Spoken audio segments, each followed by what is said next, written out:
Welcome to Mind Sketch. Let's create something amazing together. Balance, design, connection.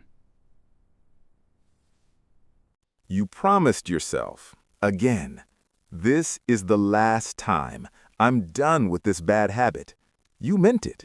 You really did. But here you are, 3 days later, doing the exact same thing. The guilt hits. What is wrong with me? You've read the articles, you know it's bad for you, you've seen the consequences, and yet you keep doing it. Checking your phone when you should be sleeping, eating junk when you swore you'd eat healthy, procrastinating when the deadline is tomorrow. You know it's bad, so why can't you stop? This question haunted me for years. Hi, I'm Chang. Welcome back to Mind Sketch. In the last episode, we talked about dopamine and phone addiction. Today, we go deeper. We're going to explore why your brain literally fights against you when you try to change. This isn't motivation talk. This is neuroscience. And once you understand it, everything changes. Let's dive in. First, let's understand what a habit actually is. Charles Duhigg, author of The Power of Habit, explains it perfectly. Every habit has 3 parts: cue, routine, reward. This is called the habit loop. The cue is a trigger. It tells your brain, start the automatic program now. It could be a time, a place, an emotion, or even another person. The routine is the behavior itself: scrolling your phone, eating the cookie, hitting snooze. The reward is what your brain gets: a hit of dopamine, relief from boredom, escape from stress. Here's the key insight. After enough repetitions, this loop becomes automatic. Your brain doesn't ask permission anymore. Dr. Anne Grabiel at MIT discovered something fascinating.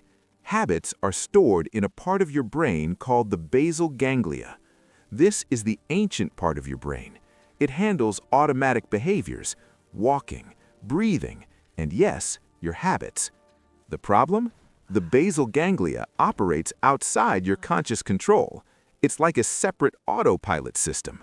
So when you say, "I'll stop this habit," your conscious brain agrees, but the basal ganglia? It didn't get the memo. Nobel Prize winner Daniel Kahneman describes this as 2 systems in your brain. He calls them System 1 and System 2. System 1 is fast, automatic, and emotional. It's the rabbit. It reacts instantly without thinking. System 2 is slow, deliberate, and logical. It's the turtle. It thinks things through carefully. When you decide to quit a bad habit, that's System 2 talking, the thoughtful, rational you. But when the cue appears, System 1 takes over instantly. Before System 2 can even wake up, the habit has already started. This is why you find yourself mid-scroll, mid-bite, mid-procrastination, and think, wait, how did I get here? You didn't choose it. System 1 chose for you, in milliseconds, without asking. But wait, it gets worse. There's another villain working against you. It's called present bias. Economists Ted O'Donohue and Matthew Rabin studied this phenomenon. They found that humans are terrible at valuing future rewards. Your brain treats your future you like a stranger. The pain of quitting now feels huge. The benefits later, they feel abstract, unreal. This is called hyperbolic discounting. The further away a reward is, the less your brain values it. Dramatically less. So when you choose between instant pleasure now versus long-term health later, your brain screams, now, give me the reward now. And here's the final piece. Stress makes everything worse. Dr. Amy Arnstein at Yale proved this.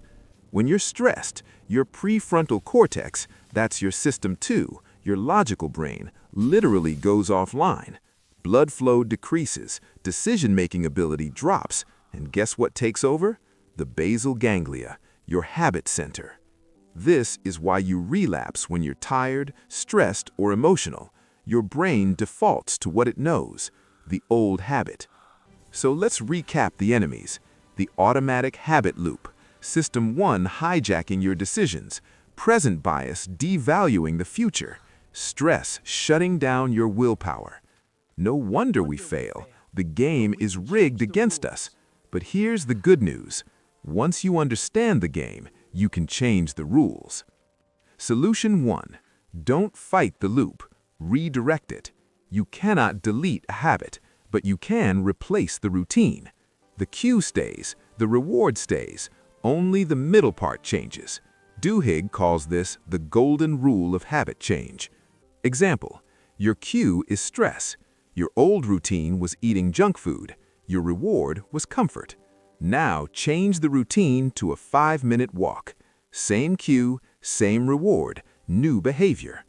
Solution 2. Use implementation intentions. Cytologist Peter Galitzwitzer found this doubles or triples your success rate. It's the if-then plan we discussed before, but now you understand why it works.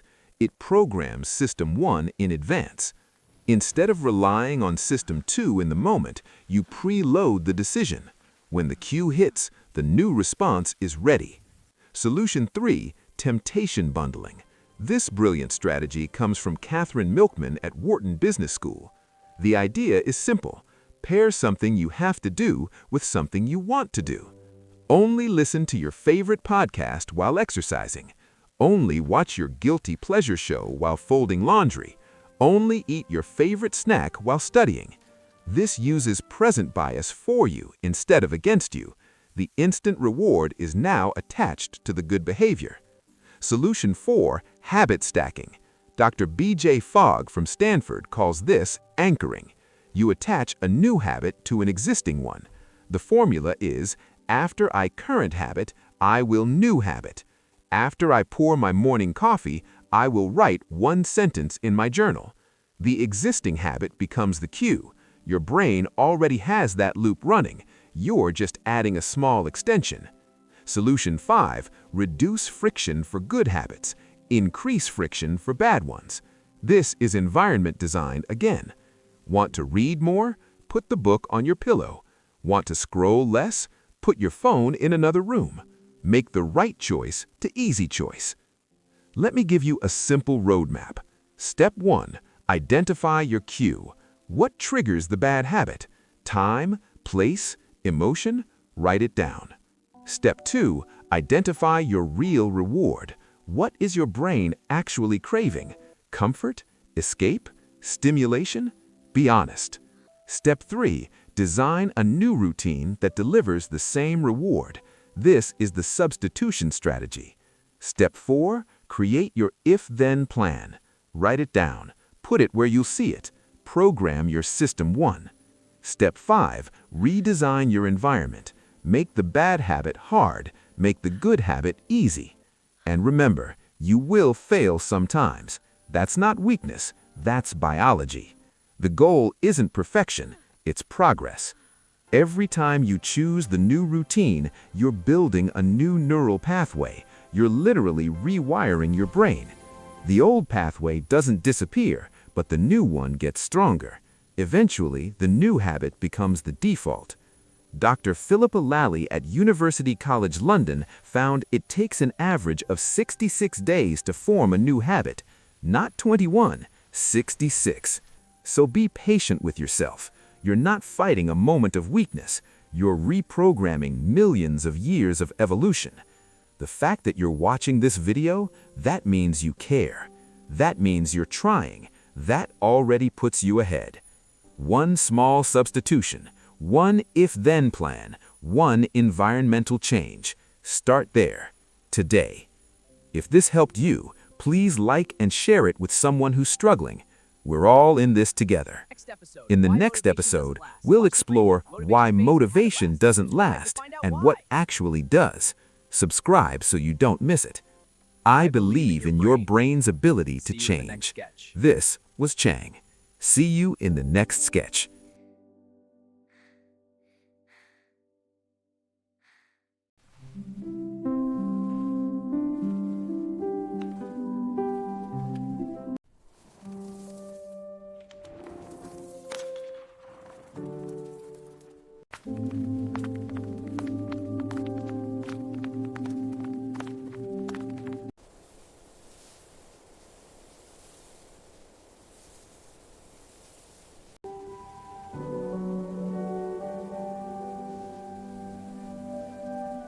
Balance, design, connection.